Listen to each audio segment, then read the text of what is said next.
नमस्कार साथियों। तो आज है 30th मई 2025। दोस्तों, बात करेंगे इस वीडियो में एक ऐसे इंपॉर्टेंट स्टार्टअप कंपनी की शेयर्स के बारे में जो कि एक टाइम पे देखिए बहुत बढ़िया काम करता था। उस टाइम पे हमने देखा कि शेयर भी शुरू शुरू में जब लिस्ट हुआ था काफी ऊपर पहुंच गया था। उसके बाद कंपनी की परफॉर्मेंस लगातार गिरता गया गिरता गया गिरता गया और शेयर प्राइस भी लगातार नीचे ड्रॉप होता गया। आज की डेट में कंपनी की रिजल्ट आउट हुआ बाजार क्लोज होने के बाद, और कंपनी की रिजल्ट में यानी क्वार्टर फोर में एक स्ट्रॉन्ग कमबैक हमें देखने को मिला, फिर से कुछ साल पहले जैसी।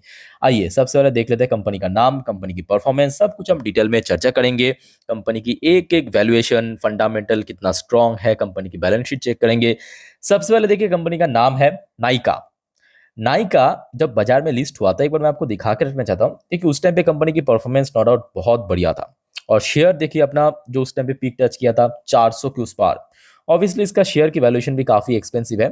उसके बाद देखिए बैक टू बैक जैसे कि 2022-23 में लगातार कंपनी की परफॉर्मेंस खराब होता क्या, बट रिसेंट टाइम में हमने देखा जैसे कि क्वार्टर थ्री भी बेटर था, क्वार्टर फोर इस बार आउट हुआ है। चलिए सबसे पहले मैं आपको रिजल्ट के ऊपर लेके चलता हूँ। देखिए आज शाम के वक्त लगभग 4:39 पे कंपनी की रिजल्ट आउट हुआ।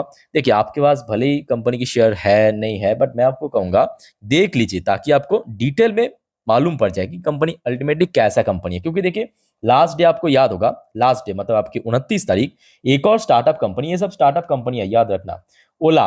ओला की रिजल्ट आउट हुआ था और मैं आपको दिखाया था कि भाई कंपनी की पॉपुलैरिटी को बेस करके या कितने बड़े कंपनी है उसके ऊपर बेस करके कभी मत जाना। कंपनी की बैलेंस शीट देखिए भाई साहब, 100% से ज्यादा मार्जिन गैप।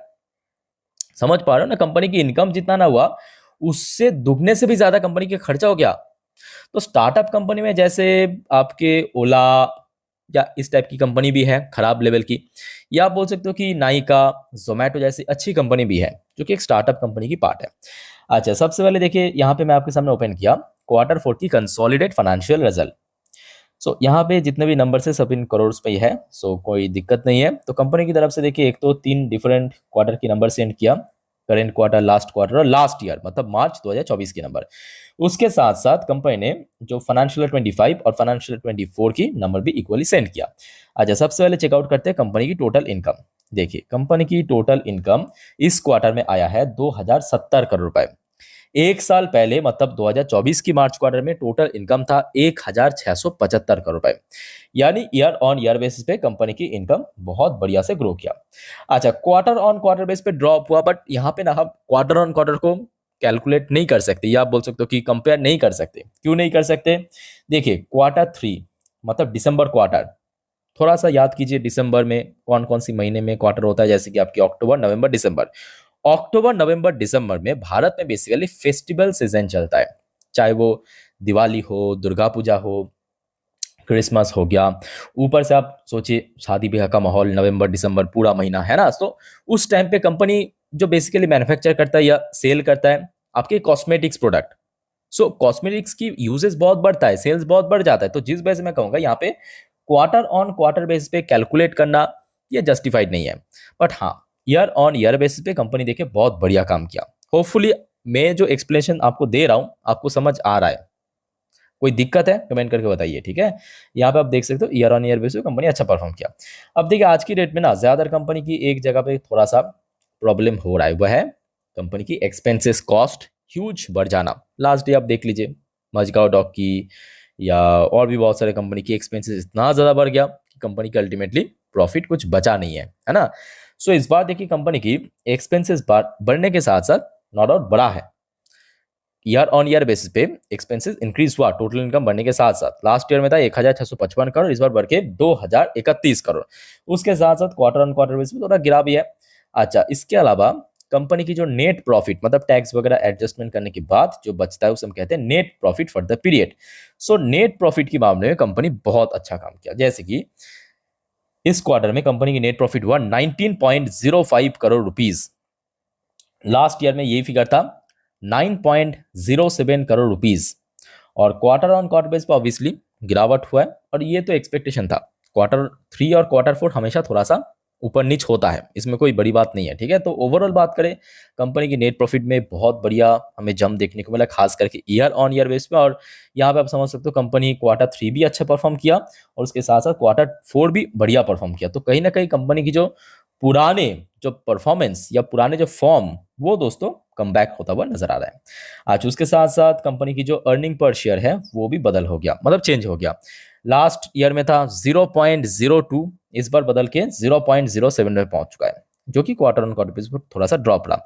अच्छा, एक और पॉइंट मैं आपको दिखा देता हूँ, ये मैं आपको दिखा रहा था, ये आपके कंसोलिडेटेड रिजल्ट, ठीक है। तो आपको मैं शुरू में कह रहा था ना कि देखिए दो टाइप की रिजल्ट होता है, एक हो गया आपका स्टैंड अलोन, दूसरा हो गया आपका कंसोलिडेट। तो यहाँ पे आपको देखने को कुछ अलग ही चीज मिलेगा। Just a minute. सो यहाँ पे ना, अच्छा, स्टैंड अलोन रिजल्ट मैं इसलिए आपको दिखाता ना हो क्योंकि यहाँ पे कुछ कुछ पॉइंट एडजस्टमेंट नहीं होते। बहुत सारे जो हमारे निवेशक है, न्यू निवेशक, उन्होंने मुझे पूछते हैं कि सर आप स्टैंड अलोन रिजल्ट क्यों नहीं दिखाते। स्टैंड अलोन रिजल्ट हमेशा बैंक्स के इसमें दिखाया जाता है, ठीक है। सो यहाँ पे आप देख सकते हो टोटल इनकम में आपको कितना ऊपर नीच देखने को मिलेगा, या प्रॉफिट में भी आप देख लीजिए, क्योंकि ये एडजस्टमेंट एक्चुअली नहीं है, ये एक्चुअली एडजस्टमेंट नहीं है। ये देखिए प्रॉफिट की बात करें, नेट प्रॉफिट, ये देखिए कितना ज़्यादा गैप, लास्ट ईयर में 86 करोड़, लास्ट क्वार्टर में 20। तो ये यहाँ पे एक्चुअली काफ़ी ज़्यादा ऊपर नीचे गैप हमें देखने को। ओवरऑल बात करें, ठीक है, कंपनी की इस बार क्वार्टर 4 की परफॉर्मेंस नो डाउट बहुत ही बढ़िया हुआ, ठीक है। सो दोस्तों, आप लोगों को कैसा लगा कमेंट करके बताइए। अब चलिए शेयर्स के बारे में कुछ इंपॉर्टेंट क्रूशियल पॉइंट्स मैं आपको दिखाता हूँ। अच्छा, कुछ परसेंटेज वाइज भी आप थोड़ा सा देख लीजिए, जैसे कि ये देखिए कंपनी की नेट प्रॉफिट में 193% के आसपास जंप देखने को मिला, 20 करोड़ की, मतलब यहाँ पे 20 करोड़ मेंशन किया बट 20 करोड़ एक्चुअली नहीं है, मतलब वो एडजस्टमेंट करने के बाद 20 करोड़, ठीक है। सो ओवरऑल बात करें, ठीक है, अच्छा परफॉर्मेंस दिया है। रेवेन्यू के अंदर भी 24% की जंप देखने को मिला। बट हाँ, कुछ नेगेटिव फैक्टर्स भी है, याद रखना, कुछ नेगेटिव फैक्टर्स भी है, जैसे कि कंपनी की मार्केट वैल्यूएशन 58,000 करोड़, चलो ठीक है बढ़िया, बट कंपनी की पी रेशियो जब भी आप चेक करेंगे ना, अभी तो मैं कहूंगा बहुत कम हो चुका है, पी रेशियो भी काफी कम हो चुका है। इसके पहले जब बाजार में लिस्ट हुआ था तब इसका पी रेशियो मुझे जितना याद आ रहा है ना, 2000 के ऊपर था। जस्ट इमेजिन कीजिए 2000 की पी रेशियो, ठीक है। So company extremely expensive company है, मतलब शेयर की अगर हम बात करें एक्सट्रीमली एक्सपेंसिव, बट हाँ इस पर्टिकुलर क्षेत्रों में खास करके कोई बहुत बड़े प्लेयर्स है भी नहीं, ये बात भी एट द सेम टाइम सही है, ठीक है। और कंपनी के ऊपर डेट वगैरह भी कोई झंझट नहीं है। अच्छा, एक और पॉइंट आप थोड़ा सा देखिए, जो आपको मैं शुरू में कह रहा था ना कि एक टाइम पे बहुत अच्छा परफॉर्म दे रहा था, उसके बाद सडनली क्या हुआ शेयर, ये देखिए, ये हो गया आपका फाइनेंशियल 21 की फाइनेंशियल 21 की performance. Company total financial year में 62 करोड़ की प्रॉफिट जनरेट किया, तो उसके बाद देखिए बैक टू बैक ड्रॉप होता क्या, 2022-23 में लगातार खराब होता क्या, बट हाँ कमबैक हमें देखने को मिला लास्ट फाइनेंशियल ईयर में। और अभी आप देख सकते हो देखते देखते 60 तो अपने पुराने फॉर्म में कहीं ना कहीं वापसी देखने को मिला। अच्छा, शेयर होल्डिंग पैटर्न्स की अगर हम बात करें तो थोड़ा ये भी आप देख लीजिए, शेयर होल्डिंग पैटर्न में एक्चुअली एफएस की काफ़ी स्टेक सेल हमें देखने को मिला, जैसे कि लास्ट एक साल पहले था एफएस की स्टेक ऑलमोस्ट 10.48%, लगातार एफएस ने सेल किया, ये बात भी सही है।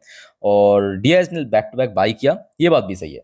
डीआईएस ने बाई किया, देखिए 18.29% से आज 25.20% पे पहुंच चुका है।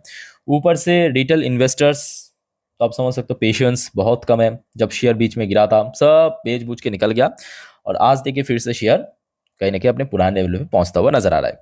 सो एक और पॉइंट आप देख लीजिए, इसके डेट का स्ट्रक्चर देखिए, कंपनी हो सकता है कि मार्केट वैल्यूएशन बहुत ज्यादा है, बट कैश कंपनी के हाथ में कुछ खास नहीं है।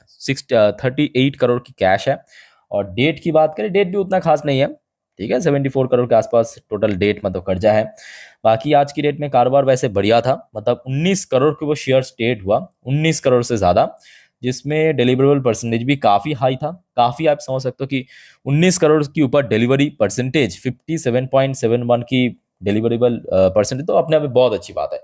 सो सोमवार के दिन जो सबसे वाइटल लेवल पे टेस्ट होगा, वो मैं कहूंगा 200 का लेवल। 200 का लेवल अगर सक्सेसफुल यहाँ पे होल्ड कर गया ना, तो शेयर आराम से 220 225 तक आराम से मूव कर सकता है। बट हाँ, जो कुछ इंपॉर्टेंट पॉइंट्स मैं आपको बार बार दिखा रहा हूं, क्योंकि देखिए स्टार्टअप कंपनी में एक थोड़ा सा दिक्कत होता है कि कभी अच्छा बुरा चलता रहता है, ठीक है। और दूसरी बात, ये बहुत ज्यादा एक्सपेंसिव है, तो ये सब पॉइंट को देखने के बाद ही आपको डिसीजन लेना। क्लियर। बाकी दोस्तों, अगर आपको वीडियो अच्छी लगे, वीडियो को लाइक करना, चैनल को सब्सक्राइब करके जरूर रखना। मिलते हैं नेक्स्ट वीडियो में, टेक केयर, बाय बाय, जय हिंद।